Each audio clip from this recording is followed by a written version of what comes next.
आज मी इथे केळीच्या पुऱ्या ही रेसिपी शेअर करते आहे। 3 केळी घेतलेले आहे आणि 2 चमचे साखर आहे, त्या मी एकत्र कुचकरून घेतलेली आहे।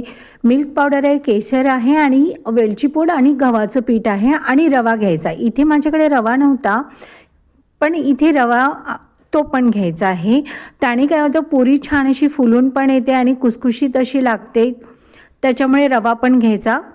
इथे मी आता 3 केळी होत्या, त्याच्यामध्ये 2 चमचे साखर घेतली, ती कुचकरून घेतली आणि मी गव्हाचं पीठ टाकते आहे, वेलची पूड आहे ती टाकते आहे, केशर टाकते आहे आणि मिल्क पावडर टाकते आहे। आता हे छान एकत्र करणार आहे आणि त्याचं मी पीठ मळणार आहे। यामध्ये रवा पण टाकायचा आहे। आता हे मी छान मिक्स करणार आहे। अजिबात पाण्याचा वापर किंवा दुधाचा वापर इथे काहीही करायचा नाही। जे केळीचं मिश्रण आहे त्याच्यामध्ये जेवढं आपल्याला पीठ मावेल ना तेवढंच टाकायचं आहे। याच पद्धतीने आपण पायनॅपल झालं, ॲपल झालं किंवा मग मँगो झालं, हे कुठलंही फळ असो, आपण अशाच पद्धतीने फळांच्या पुऱ्या करू शकतो। आता डिपेंड आहे तुम्हाला साखरेचं कसं असतं, याच्यामध्ये रवा आणि पीठ पडतं, त्यामुळे आपल्याला साखरेचा बेस किंवा गुळाचा बेस हा करावाच लागणार आहे, नाहीतर त्या फिक्क्या होतील। म्हणून मग जर का दुसरी फळं टाकणार असाल तर त्याही वेळेला साखर आणि गूळ हे टाकायचं। तुम्हाला साखर हवी तर साखर, गूळ हवा असेल तर गूळ।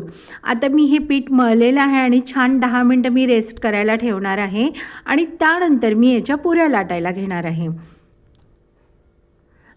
ही जी मी प्रोसिजर केली ना, अशीच तुम्ही कुठल्याही फळासाठी करू शकता। आता मी इथे पुऱ्या लाटून घेतलेल्या आणि मी त्या आता तळणार आहे। तेल छान आधी गरम होऊ द्यायचं आणि मग गॅस थोडा मीडियम करायचा त्याची फ्लेम, आणि मग नंतर ह्या पुऱ्या तळायला घ्यायच्या। अगदी टम्म फुगतात, कुसकुशीत अशा होतात। इथे मी रवा टाकलेला नाही आहे, तरी पण माझी जी केळीची पुरी मी बनवलेली आहे ती एकदम व्यवस्थित अशी झालेली आहे, छान टम्म फुगलेली आहे आणि कुसकुशीत पण होणार आहे।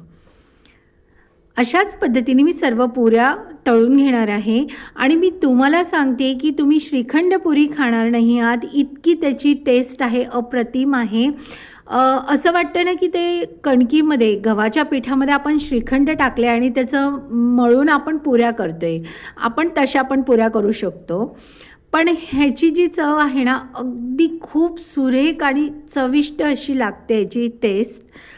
त्याच्यामध्ये वेलची पण आहे, केशर पण आहे, मिल्क पावडर पण आहे आणि केळी पण आहे। मी तुम्हाला सांगते, तुम्ही श्रीखंड पुरी खाणार नाही आहात ह्या जर तुम्ही पुऱ्या खाल्ल्या।